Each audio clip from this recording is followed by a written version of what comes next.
Now, growing up, you were a big baseball fan. You've always been a big baseball fan. You know, what are your earliest memories of playing baseball? You used to play stickball? Oh yeah, I played stickball in town and everything. And then my one uncle was on the Detroit Tigers, so we were very proud of him. What was his name? Pat Mullen. Uh, in fact, he retired in '51 after breaking his wrist, catching a fly ball, robbing Joe DiMaggio of a home run in 1950. Wow. And where was it that you grew up? In Hackensack, New Jersey. And you played in the streets? Definitely in the streets every day. If we didn't have something to do, we played in the morning, then we played in the afternoon, we played at night. You remember the people that you used to play with? Remember any of their names? Oh yeah, Cedric Bell, Arnold Chase, you know, those just, and Piff Wesley, whose father was a government photographer. So we got to play with them. And we had local baseball players living right around us, which was Roger Maris of near us. And so we got to know guys like that. Yeah. And that's unheard of today. You wouldn't see a major leaguer come out and play with kids at all. No. He did it all the time. In fact, he knew every afternoon we were in Johnson Street Park, and he'd come down there just to make it a habit of come down and hitting some out. And Roger Maris hit a lot out. Yeah, he showed me actually how to hit. In fact, in Hackensack, I had one of the longest home runs ever listed, was 600 feet. And I put one in the parking lot. And once you hit something like that, every time you come to the bat, you want to do it again. And when you were young, you met Babe Ruth? Babe was dying. I had the thing of seeing him when he was going into Lexington Hospital in New York. My dad said, "There's Babe." Went over and I got his autograph. I don't know what I ever did with it because I was so young. And baseball, my parents weren't a big thing about baseball. But he showed me Babe Ruth, and I ran over and, like a typical kid, I had a Radio City Music Hall program, and he signed that. So I don't know what happened to it. Maybe it was lost in the fire? Yeah. How long before Babe died was that? That was, let's see, I'd say I was in 47, and Babe died in 48, I think it was. Yeah.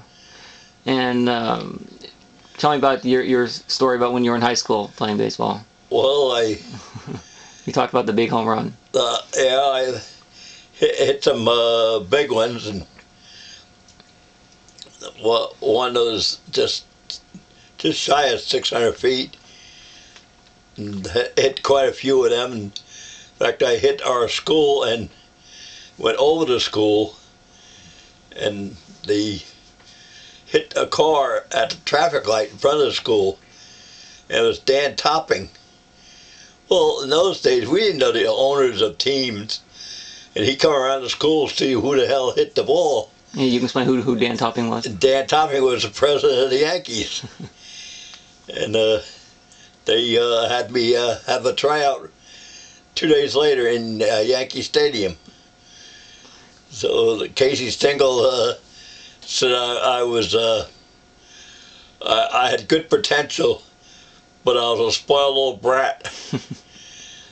Well, that's Casey for you. He was the most colorful man I ever saw in baseball. And when they talk about Stengelese, yes, because you couldn't understand a word he said. I think you remember. I remember you saying stories about him at the plate, trying to confuse batters and like that? Oh yeah, he'd double talk batters. They didn't know what he was talking about, and you got to pay attention. You got to pay attention. You got to pay attention. You know, and that was his thing. We don't understand you. You got to pay more attention to understand him. Yeah. And so what happened with the tryouts? Well, they wanted me to come down to spring training the following spring. My parents were so worried about me because when I was younger I had spinal meningitis, and they were overprotected. Oh, I can't do anything on my own and away from them. So they didn't want me to go. Yeah. And that was it. I never crossed Mom and Dad. I had the greatest mom and dad. Sometimes they were cruel in certain things. Like even when I did play with the Yankees in spring, my parents never came to one game. My father kept saying, "Get a job." And you used to go to a lot of games yourself. Oh yes. I had the thing of open up the Shea Stadium. In fact, I worked on that because I was driving a truck hauling a lot of steel that went to Shea Stadium. Yeah, and now they just dismantled it. Now they're going to dismantle it. And weren't you? I think you said you were at the game when Bobby Thompson hit home run.